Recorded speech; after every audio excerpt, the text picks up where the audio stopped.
What is the output of given code. Okay, ఒకసారి చూడండి, ఇక్కడ 15 బిట్స్ లెఫ్ట్కి మూవ్ చేస్తున్నాం.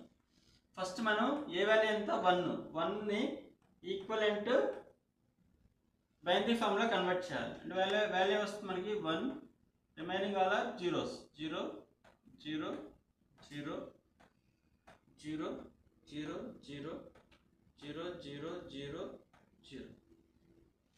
ఓకే, ఇప్పుడు మనం 15 బిట్స్ లెఫ్ట్కి మూవ్ చేయాలి. అంటే ఈ 15 బిట్స్ లెఫ్ట్కి మూవ్ చేయాలి. అంటే దిస్ సైడ్ 15 బిట్స్ మూవ్ చేస్తే 1 బిట్ అంటే వాల్యూ వస్తుంది 0 యాడ్ అవుతుంది.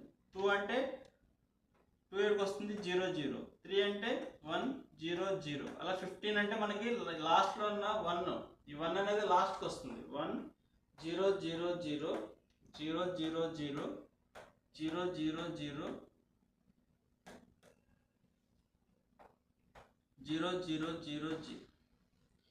So last represent sign. లాస్ట్లో 1 ఉందంటే అది నెగిటివ్ నెంబర్. నెగిటివ్ నెంబర్స్ అన్ని కూడా ఏ ఫామ్లో స్టోర్ అయ్యి ఉంటాయి మనకి 2's కాంప్లిమెంట్ ఫామ్లో స్టోర్ అయ్యి ఉంటాయి. ఓకే, 2's కాంప్లిమెంట్లో స్టోర్ అయ్యి ఉంటాయి. దీనికి 2's కాంప్లిమెంట్ క్యాల్కులేట్ చేయాలంటే అన్ని జీరోస్ వన్స్లో కన్వర్ట్ చేసి 1 1 1 1 1 1 1 1 1 1 1 1 1 1 1 దానికి 1 యాడ్ చేయాలి. 1 యాడ్ చేస్తే మనకి వాల్యూ ఎంత వస్తుంది?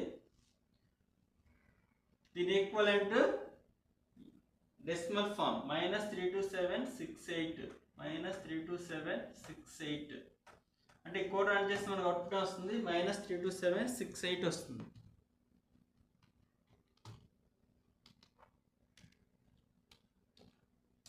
Control F9, Alt F5. So -32768.